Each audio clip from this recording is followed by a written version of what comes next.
शांति। ओम शांति। ओम शांति। आज बाबा कह रहे बच्चे, आप बाप समान विश्व परिवर्तन करने के लिए जिम्मेवार आत्मा हो। विश्व परिवर्तन की आधार मूर्त आत्मा हो। पूरे विश्व को बदलने वाले हम आधार मूर्त आत्मा है जिन्हें भगवान ने चुना है, क्योंकि पूरे विश्व का परिवर्तन तो होना ही है।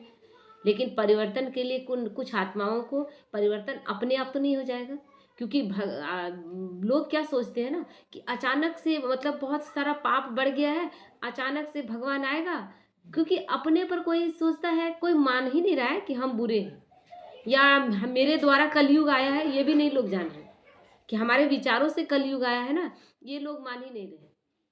तो उससे स्थिति ऐसा है कि किसी को लगता ही नहीं है कि हमारे द्वारा कुछ हुआ। तो लगता है भगवान प्रकट होंगे और जो बुरे लोग हैं उनका मतलब विनाश कर देंगे, प्रलय हो जाएगा और फिर एक सुंदर दुनिया स्थापित हो जाएगी, ये अपने आप हो जाएगा, है ना। भगवान बस ऑटोमेटिकली ऐसा कर देंगे। लेकिन ऐसा होता है क्या? तो अपने आप ऐसे कैसे हो जाएगा? आप मेहनत करेंगे नहीं और आपको कोई इतना सुंदर, मतलब एक छोटा सा नौकरी के लिए तो आप इतना मेहनत करते हैं, एक छोटा सा क्लर्क का नौकरी के लिए आप इतना मेहनत करते हैं, या फिर आप छोड़ दीजिए ना, आप अगर गोलगप्पे ही बेचते हैं लेकिन उसके लिए भी आपको हुनर चाहिए, सीखते हैं, फिर जाकर आप उससे कमाते हैं, तो अब इतना बड़ा पोस्ट ऐसे ही मिल जाएगा, इतनी सुंदर दुनिया ऐसे ही स्थापित हो जाएगी बिना किसी मेहनत के। ये सोचने वाली बात है। तो इसीलिए लोग समझ ही नहीं पा रहे, सोचते हैं अपने आप सब कुछ हो जाएगा। लेकिन भगवान यहाँ पूरे विश्व को परिवर्तन करने के लिए हमको निमित्त बनाए। तो जिन आत्माओं को निमित्त बनाया गया है उनका पोस्ट कितना ऊंचा है और उनका कितना पावरफुल जगह भगवान ने दिया है, लेकिन लोग अपनी स्थिति को नहीं पहचानते हैं। तो परंतु इस समय जबकि स्व परिवर्तन का समय है, तो आप स्थूल रीति स्वयं के ही जिम्मेवार। हम अभी इस समय जो समय चल रहा है ना, उसमें हम अपने आप के जिम्मेवार हैं कि हम अपने, बाबा क्या कहता है, पूरे विश्व को बदलना है, लेकिन हमें स्वयं का परिवर्तन पहले करना है। स्व परिवर्तन स्व विश्व परिवर्तन। क्योंकि हम जैसा करेंगे, अगर हम ऐसी दुनिया में जहाँ चारों तरफ हाहाकार मचा हुआ है, किसी से हम दो अच्छे बोल की अपेक्षा नहीं कर रहे हैं, और ऐसे में बाबा के बच्चे जब प्रेम का सागर लुटाएंगे, तो लोगों का तो अटेंशन जाएगा ना कि कौन सा ज्ञान है, क्या है इन लोगों के पास कि इनके ये इतने अच्छे से बात करते हैं, इनका कोई अपना स्वार्थ भी नहीं है। तो इसीलिए बाबा कहता है कि परंतु इस समय जबकि स्व परिवर्तन का समय है, तो आप स्थूल रीति स्वयं के जिम्मेवार हो। अर्थात आपका फुल अटेंशन अपनी हर एक्टिविटी पर होना चाहिए, है ना। हमारा सारा ध्यान,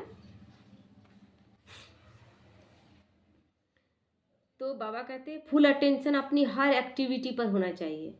हम कैसा चल रहे हैं, हमारे जीवन में हम चलते हुए, हमारे जीवन में जब सकारात्मक परिवर्तन लोग देखेंगे, तब अटेंशन उनका जाएगा। फिर हमारे द्वारा ही विश्व का परिवर्तन हम बोल बोल के कराएंगे कम, हमें देख कर लोग ज़्यादा बदलेंगे। अब हम एक अच्छा जीवनचर्या पर चल रहे हैं, बहुत अच्छा, और उसके बाद हम किसी को बताते हैं कि आप भी चलिए, आपको अच्छा लगेगा, तो वो टच करेगा ना। मेरा में कोई परिवर्तन नहीं, ना मेरा जीवन में, ना मेरा बोल चाल में, ना मेरा रहन सहन में, ना किसी चीज़ में परिवर्तन नहीं, लेकिन हम एक अच्छा ज्ञान किसी को दे रहे हैं, तो उससे टच होगा। अभी जितना आध्यात्मिक ज्ञान देने वाले लोग हैं, आध्यात्मिक ज्ञान तो कोई नहीं दे रहा है, सब ज्ञान आध्यात्मिकता का नाम लगा दिए, लेबल लगा दिए, लेकिन कोई आध्यात्मिक ज्ञान अभी दे नहीं रहा है। सब भक्ति मार्ग की कथाएं सुना रहे हैं, और वो कथावाचक है, सीधा उनका नाम ही है कथावाचक, जो केवल कथा करें, उनके अपने जीवन में कोई एक्टिविटी में कोई बदलाव नहीं, तो वो कैसे दूसरे के जीवन में बदलाव लाएगा, उनकी वाणी कैसे प्रभाव डालेगी। तो इसलिए बाबा कहता है कि अब हर एक्टिविटी पर ध्यान होना चाहिए। फिर सूक्ष्म रीति भी, आपका हर संकल्प हर आत्मा के प्रति शुभ भावना शुभ कामना से भरा हो। अर्थात अब आपका अब आप शुभ चिंतक मनी बनो हर आत्मा के लिए। किसी के लिए अशुभ चाहते हैं कि उसका बुरा हो जाए? कभी आता है मन में? ये भी अशुभ भावना है। जैसे हम लोग कहते हैं ना, हम तो बहुत अच्छा से चल रहे थे, तो मेरे प्रति वो गलत भावना रखा ना, तो उसका देखे कैसा हो गया। ये भी गलत चीज़ है।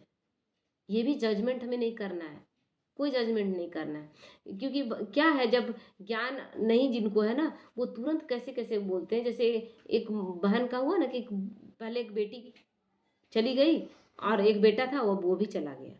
अब वो बहन आके बोल रही है ना कि सब कोई बोलता है कि उन उसका व्यवहार अच्छा नहीं था, उसका कर्म अच्छा नहीं था, मतलब इसलिए उन लोग गलत कर्म किए इसलिए ऐसा हुआ। क्या हमको बोलने का ज़रूरत?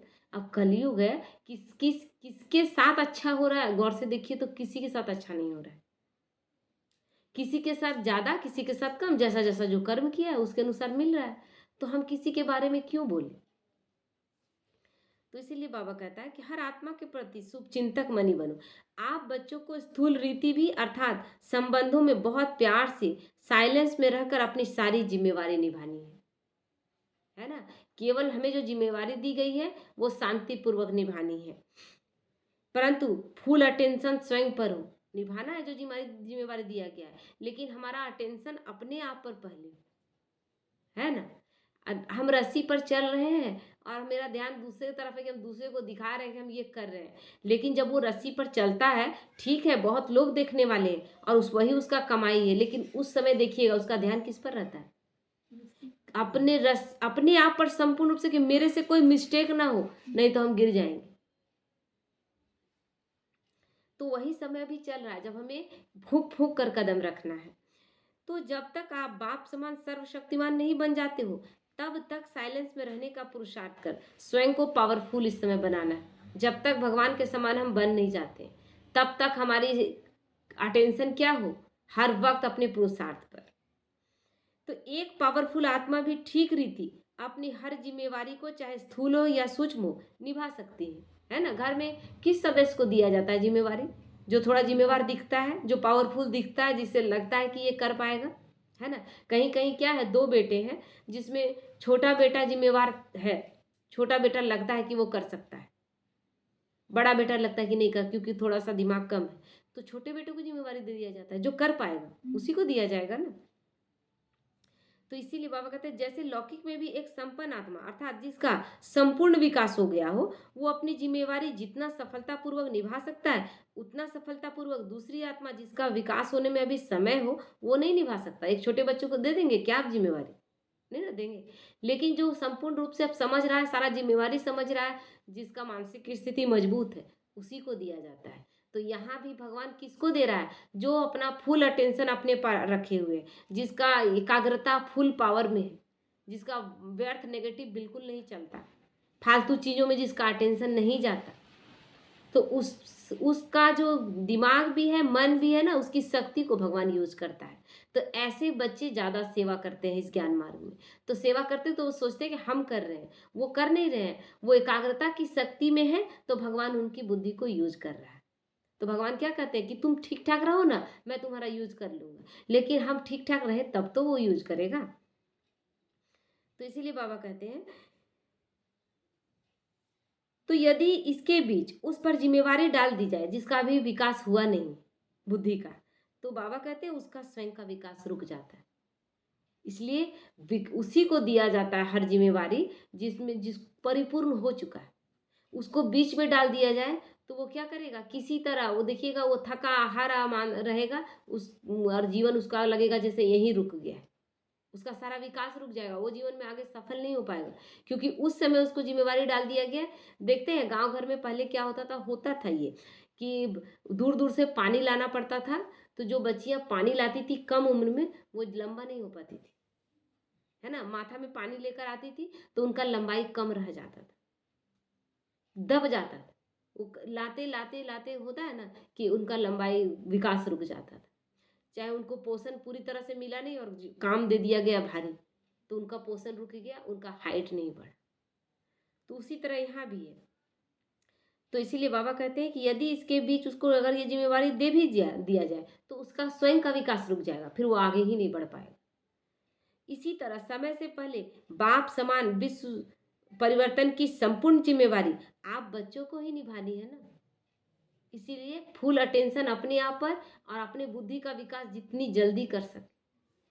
बच्चे यह याद रहे कि किसी जब भी किसी प्रॉब्लम का अंत होता है तो वो अति में जाता है।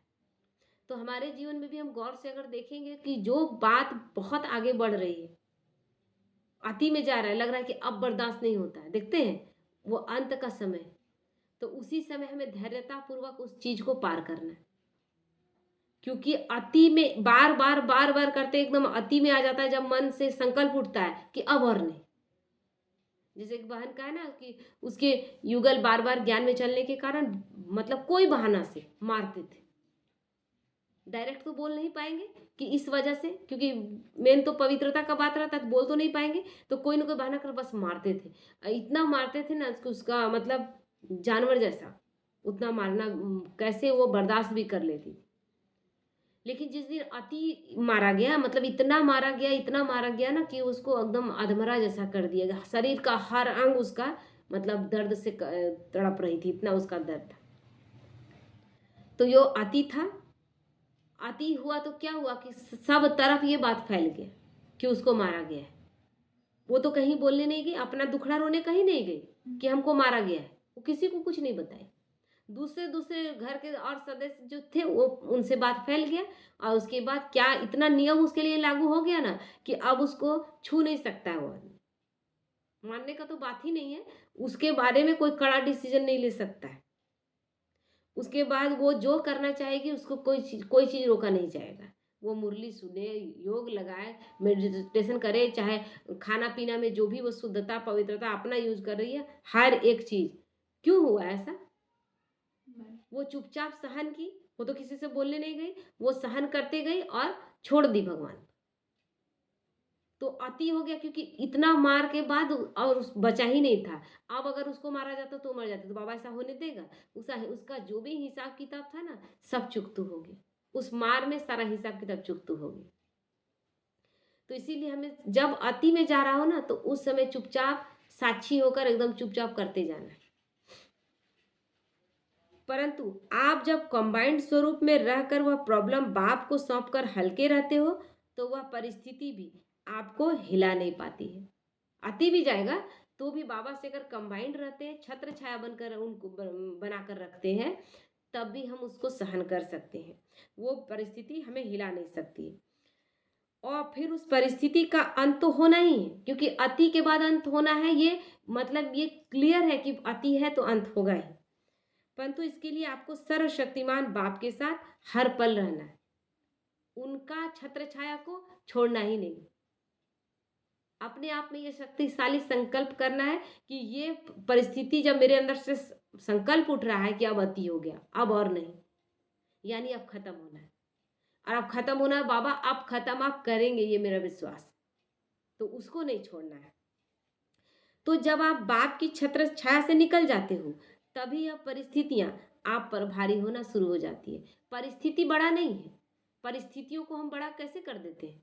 बोलते हैं ना कि एक विघ्न आया छोटा सा भी, और हम उस विघ्न को दिन रात सोच रहे हैं, दिन रात सोच रहे हैं, तो क्या कर दिए हम, सारा वातावरण हम कैसा बना दिए।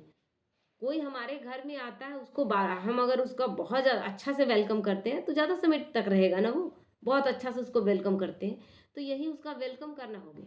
विघ्न तो आया था, माया क्या करती है, देखते हैं थोड़ा सा, वो केवल ट्राई करती है, तो देखती है कि तो पूरा फंसता जा रहा है, बोला अब मजा आ गया, अब तो इसको पूरा फंसा करके एकदम अपने चक्कर में उलझा लेना है।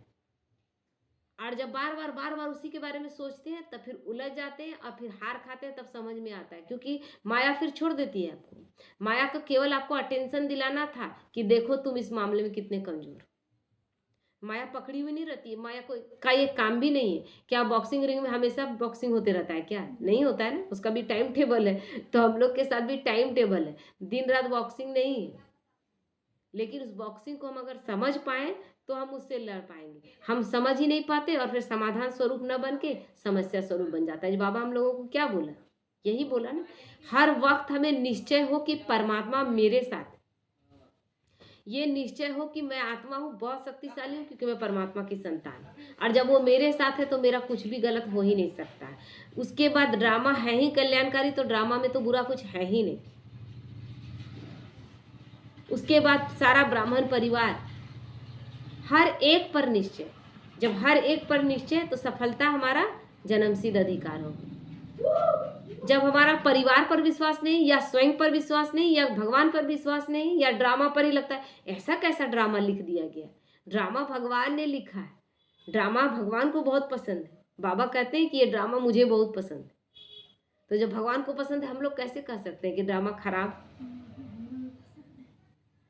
तो इसीलिए बाबा कहता है कि जब उनकी छत्र छाया से हम निकल जाते हैं, तब परिस्थितियां बड़ी लगती, क्योंकि माया क्या करती है हम लोगों को, सबसे पहले हमारा दिल दिमाग को अपने कैप्चर में करती है, उसके बाद साइड हटाती है भगवान से, साइड हटाती है। कैसे लौकिक में भी किसी को मारना रहता है ना, तो उसको बुलाते हैं फलाने जगह ना, उसको जितना भी रिलेटिव उसका दूर दूर तक नहीं हो वैसे जगह में बुलाते हैं और उसका फिर उसका हत्या कर देते हैं। यही हम माया हमारे साथ करती है, सबसे पहले बाबा का छत्र छाया से साइड करती है। जब हम बाबा के से हट जाते हैं, उसके बाद फिर वो हमें कत्ल कर देती है, कत्ल कर देती है यानी हमें हरा देती है। हम हारते हैं, फिर हमें ध्यान आता है कि हम तो भगवान के बच्चे हैं, फिर सारा ज्ञान इमर्ज होता है, लेकिन हारने के बाद। तो इसीलिए हमें हर परिस्थिति में भगवान की छत्र छाया को किसी हाल में नहीं छोड़ना है। ठीक है। ओम शांति।